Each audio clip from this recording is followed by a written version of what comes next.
தினசரி நாம் வீட்டில் அணியும் விபூதி குங்கும பிரசாதத்திற்கும் ஆலயங்களில் கொடுக்கப்படும் பிரசாதத்திற்கும் என்ன வித்தியாசம்? சார்லஸ் டபிள்யூ லெட்பீட்டர் என்ற ஆங்கிலேயர் த இன்னர் லைஃப் என்ற புத்தகத்தை எழுதியிருக்கிறார்.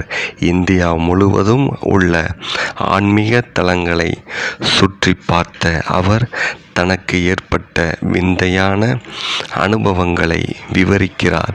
மதுரை மீனாட்சி அம்மன் கோவிலில் கொடுத்த குங்கும பிரசாதத்தையும் சாதாரணமாக வெளியில் வாங்கிய குங்கும பிரசாதத்தையும் தனது ஆய்வுக்கூடத்தில் வைத்து சோதித்து பார்த்தாராம்.